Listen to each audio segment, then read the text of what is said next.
திருப்பாவை 22வது நாள் பாசுரம். श्रीशैलेशदया पात्रं दीपक्त्यादिगुणार्णवं यतीन्द्रप्रवणं वन्दे रम्यजा मातरं मुनिं लक्ष्मीनाथसमारम्भां नादयामुनमध्यमाम् अस्मदाचार्यपर्यन्तां वन्दे गुरुपरम्परां यो नित्यमच्युतपदाम्बुजयुग्मरुक्म व्यामोगदस्तैतराणि तृणाय मेने अस्मद्गुरोर्भगवतोऽस्य दयैकसिन्धोः रामानुजस्य शरणौ शरणं प्रपद्ये माता पिता युवदयस्तनयाः विभूतिः सर्वं यदेव नियमेन मदन्वयानाम् आद्यस्य नः कुलपतेर्वकुलाभिरामं श्रीमत्तदङ्घ्रियुगलं प्रणमामि मूर्ध्ना भूतं सरस्य मगधाग्वयपट्टनाद श्रीभक्तिसारकुलशेखर योगिवाहान् वक्राङ्घ्रिरेणुपरकाल यतीन्द्रमिश्रान् श्रीमत्पराङ्कुशमुनिं प्रणतोऽस्मि नित्यम्. அங்கண்மா ஞாலத்தரசர் அபிமான பங்கமாய் வந்து நின் பள்ளிக்கட்டிற்கீழே சங்கம் இருப்பார் போல் வந்து தலை பெய்தோம் கிங்கினி வாய்ச் செய்த தாமரை பூப்போலே செங்கண் சிறு சிறிதே எம்மேல் விழியாவோ திங்களும் ஆதித்யனும் எழுந்தார் போல் அங்கனிரண்டும் கொண்டெங்கள் மேல் நோக்குதியேல் எங்கள் மேல் சாபம் இழிந்தேலோர் எம்பாவாய். அகங்காரம் அழிய பெற்று நெருங்கி வந்து நீர் சயனித்திருக்கும் கட்டிலின் அடியிலே கூட்டமாக தரிசனம் செய்ய காத்திருக்கிற அழகிய இடங்களை உடைய பெரிய பூமியில் இருக்கும் எல்லா ராஜாக்களையும் போல் நாங்கள் நின் பள்ளிக்கட்டில் கீழே வந்து நெருங்கி உள்ளோம். சலங்கையின் வாய் போன்ற வாயை செய்தவனான உமது சிவந்த திருக்கண்கள் செந்தாமரை பூ போல சிறுக சிறுக எங்களின் மேல் மலரலாகாதோ? சந்திரனும் சூரியனும் உதயம் செய்தார் போலிருக்கும் அழகிய கண்கள் இரண்டிலும் எங்களின் பேரில் எம் கண்மேல் கடாட்சத்தை செலுத்துகிறீராகில் எங்களிடத்தில் உள்ள பாபம் எல்லாம் அழிந்துவிடும். கண்ணும் கண்ணும் நோக்கினால் அல்லவோ எங்கள் விரகப்பீடை தீரும். ஆனாலும் கிங்கினி சலங்கையில் உள்ள மணி போல் தேவரீரின் கண்கள் சிறிது சிறிதே திறக்க வேண்டும். அப்படி திறக்கும் போது உள்ளே சிறிதே தெரியும் தேவரீரின் கண்மணி எங்களுக்கு இலக்காகும். அக்கண்மணியை நோக்குங்கால் சிவந்த தாமரை மலர் சிறிது சிறிதே மலர்வது போல் தேவரீரின் கண்கள் மலர்வதை அனுகிரகிக்க வேண்டும். உபவாசம் இருப்பவன் உண்ண ஆரம்பிக்கும் போது சிறிது சிறிதே உண்பது அவனுக்கு ஆரோக்கியத்தை தருவது போலவே முழுதும் திறந்தால் எங்களுக்கும் தரிக்க இயலாதாகையால் சிறிது சிறிதே எங்கள் அல்லது என் கண்மேல் என்கின்றனர். அதாவது, கண்ணா, எங்கள் கண்ணை பார், எங்கள் கண் வழியாக எங்கள் நெஞ்சை பார், நெஞ்சில் உள்ள என்னை பார் என்கின்றனர். இப்பாசுரத்தின் சாரமான அர்த்தம் பிரபத்தி பிராரப்த கர்மத்தையும் போக்கும். அனப்பியுபகத, அதாவது சரணாகதியின் போது ஒப்புக்கொள்ளப்படாத பாபங்கள் மற்றும் சஞ்சித பாபங்கள், ஏற்கனவே பல ஜென்மாக்களில் சேர்ந்த பாபங்கள். இதற்காகவே இவன் பல ஜென்மாக்களை எடுத்து அனுபவித்து கழிக்க வேண்டி இருக்க அவற்றை சரணாகதி அனுஷ்டானத்தின் போது முழுவதுமாக கழித்து விடுவதாக எம்பெருமான் சங்கல்பிக்கிறான். இப்படி பாபங்கள் சரணாகதனுக்கு கழிதல் சொல்லப்படுகிறது. இப்பாசுரத்தின் சுவாபதேசார்த்தம்.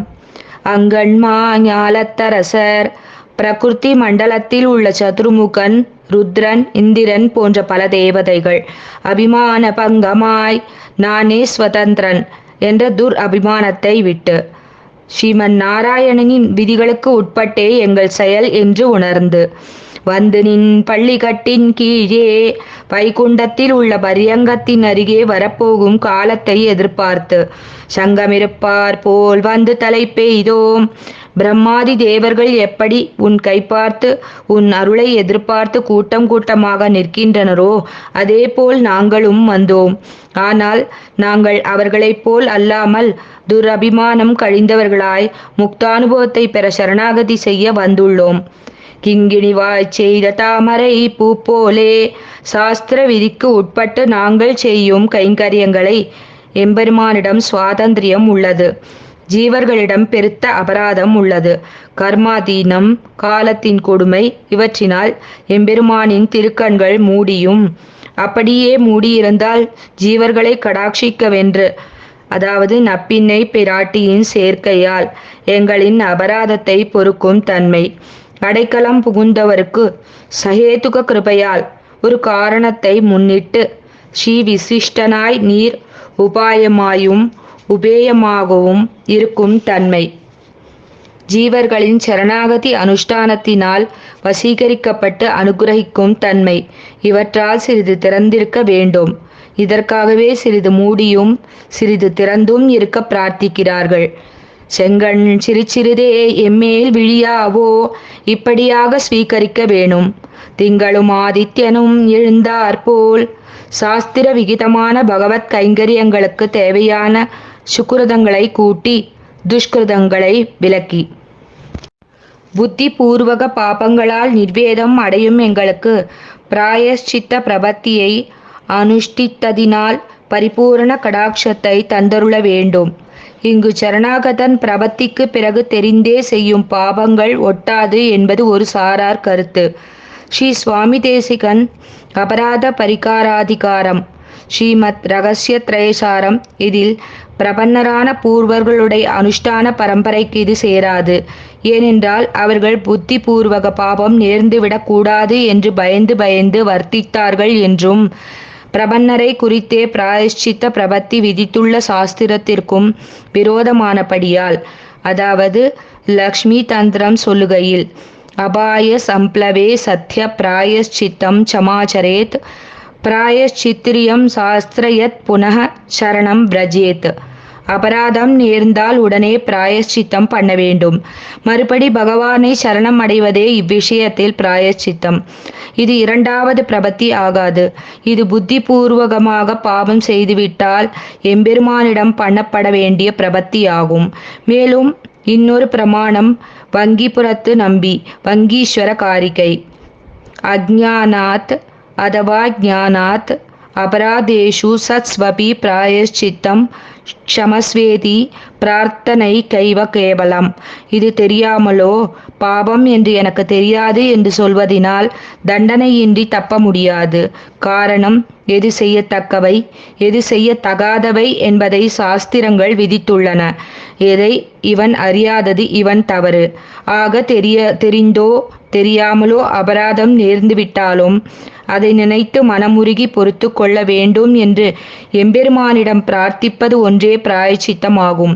இப்படி தெரிந்து செய்யும் பாபங்களுக்கு பிராயச்சித்தத்தை சாஸ்திரங்கள் பிரபன்னனை குறித்தே விதித்திருக்க, பிரபத்திக்கு பிறகு தெரிந்து செய்யும் பாபங்கள் ஒட்டாது என்பதும் பிரமாண விரோதமாகும். ஆக சரணாகதி பண்ணிய பிறகு தெரிந்து செய்யும் பாபங்களுக்கு பிராயச்சித்தம் செய்தலும், அப்படி செய்யாத கடின ஹிருதயம் கொண்டவர்களுக்கு ஸ்ருதியானது இங்கேயே இவன் இதற்கான லகு தண்டனைகளை அனுபவிப்பான் என்று சொல்லுகிறது. ஸ்ருதி வாக்கியம் இகைவ கேசித் உபக்லேஷா பவந்தி கஞ்சா பவந்தி. ஒரு கண் பார்வையை இழத்தல். காணா பவந்தி காலை இழத்தல். அவிதேய புத்ரா பவந்தி சொல் பேச்சை கேட்காத பிள்ளைகள். அவிதேய பாரியா பவந்தி சொல் பேச்சு கேளாத மனைவி அல்லது கணவன். இப்படி தண்டனையை இங்குள்ள காலத்திலேயே அனுபவித்து கழிப்பர் என்று வேதம் சொல்கிறது.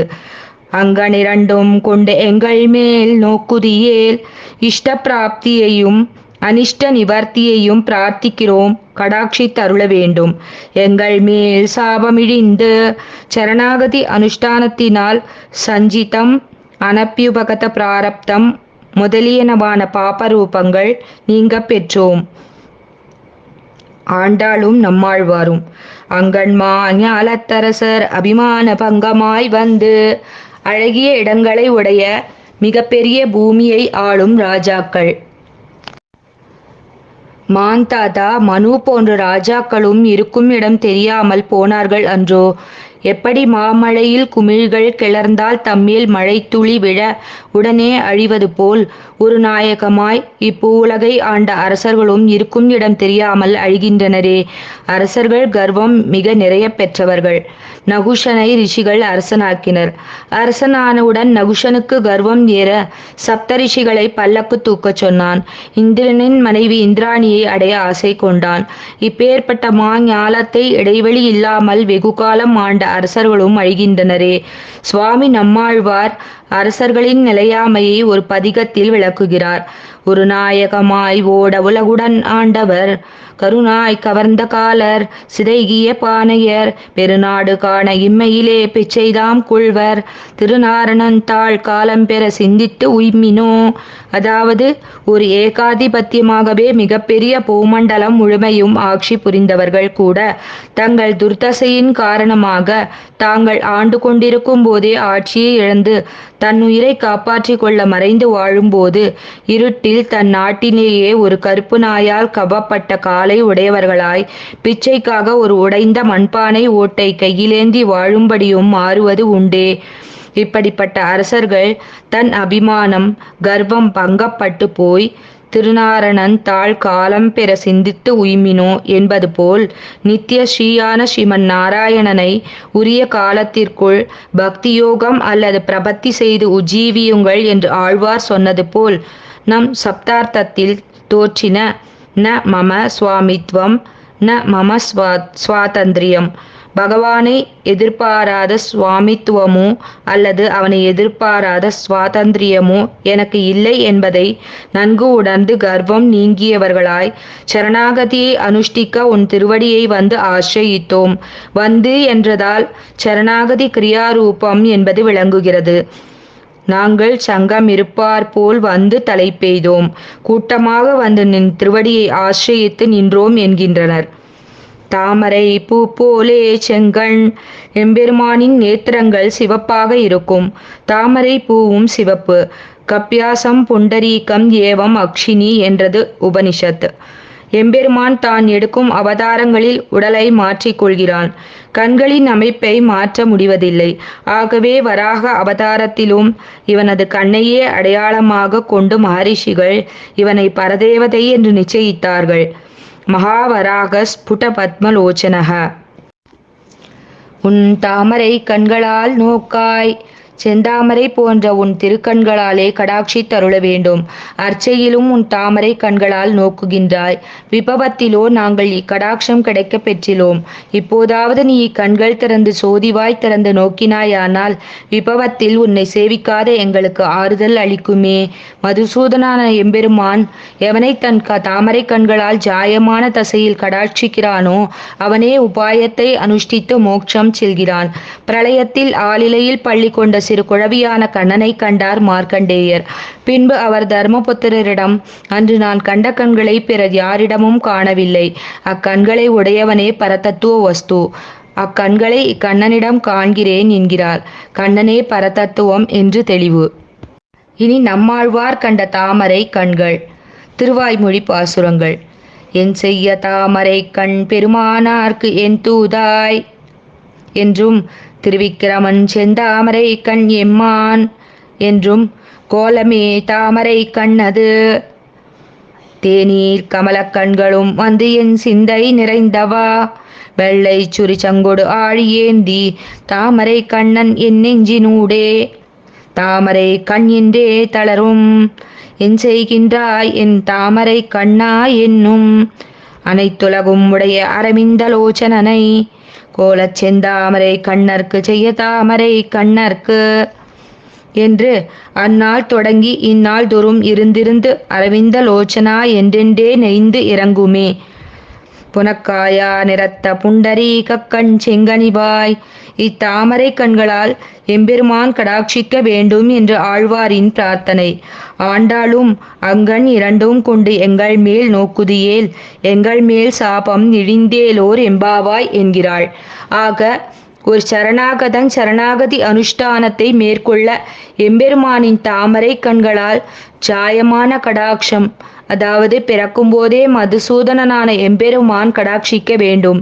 வேறு தெய்வங்கள் பார்த்துவிட்டால் இவன் நித்திய சம்சாரியாவான். பண்ண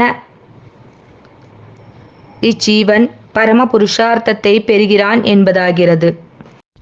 ஸ்ரீமத்தே விஷ்ணு சித்தாரியை மனோநந்தன ஹேதவே நந்தநந்தன சுந்தரியை கோதாயை நித்தியமங்கலம்.